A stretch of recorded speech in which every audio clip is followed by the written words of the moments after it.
할렐루야. 오늘도 참으로 좋은 날입니다. 우리가 하루하루 하나님의 은혜 가운데 늘 형통한 삶 되시기를 축복합니다. 이 세상을 살아가다 보면은 잘못할 때가 있죠. 중요한 것은 무엇입니까? 그것을 깨닫는 것입니다. 이것이 믿음인 거죠. 깨닫고 또 돌이키고 회개하는 것, 얼마나 참으로 복된 삶입니까? 이와 같은 사실에 대해서 오늘 큐티 본문의 말씀이 잘 이야기해 주겠습니다. 사무엘상 25장 36, 37절 아비가일이 나발에게로 돌아오니 그가 왕의 잔치와 같은 잔치를 그의 집에 베풀으라고 크게 취하여 마음이 기뻐함으로 아비가일이 밝은 아침까지 아무 말도 하지 아니하다가 아침에 나발이 포도주에서 깬 후에 그의 아내가 그에게 이 일을 말하며 그가 낙담하여 몸이 돌과 같이 되었더니라고 말하고 있습니다. 어제 있었던 일을 듣고서 낙담하는 그 이유가 무엇인가? 이것입니다. 왕의 잔치와 같은 잔치를 집에 베풀어 크게 취하여 마음에 기뻐하다가 어떻게 하루 만에 낙담할 수가 있느냐라고 하는 것이죠. 얘기를 들어보니까 다윗의 군사가 다녀갔음을 아비가일 아내에게 듣게 된 것이죠.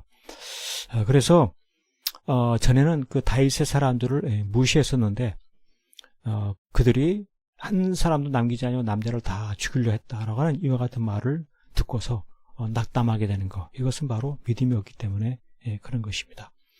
그렇습니다. 우리 하나님께서는 하나님의 사람을 도와야 함을 일깨우고 싶으신 하나님의 심정이 있는 것입니다. 하나님은 그처럼 행하지 않은 일을 심판하시는 하나님이시다, 이것이죠. 그래서 믿음이 없는 사람은 무엇입니까? 자신의 행한 잘못한 일에 대해서 돌이킬 줄 모르고 오히려 낙담하는 가운데 빠지게 되는 것입니다. 그래서 몸이 돌과 같이 굳어지게 되어지고 그는 한 열 후에 여호와의 시신을 받아 죽게 되어지는 참 불행한 인생이 되고 마는 것이죠. 그렇습니다. 오늘 우리의 삶 속에서도 잘못한 것이 있을 때가 있죠. 근데 그것을 깨달아야 되는 것입니다. 깨달아야 되는 것이죠. 깨닫게 됐을 때 믿음이란 무엇입니까? 회개하는 것입니다. 그리고 순종하고 헌신의 삶을 사는 것이 믿음인 것입니다. 회개하고 돌이키고 순종 헌신하는 것, 이것이 얼마나 참 귀한 것입니까? 바로 그와 같은 삶을 통해서 용서를 받고 또 회복의 은혜를 입고 유쾌하게 되는 삶의 변화와 새로운 삶으로 출발하게 되는 것입니다. 그렇습니다. 오늘 우리의 삶 속에 때때로 잘못할 때가 사람에게는 늘 있기 마련인 것입니다. 믿음이란 무엇입니까?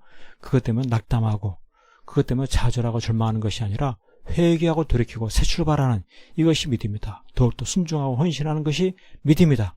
이와 같은 새 출발, 이와 같은 헌신, 이와 같은 새로운 삶이 늘 이루어지게 될 수 있기를 간절히 축복합니다. 아멘.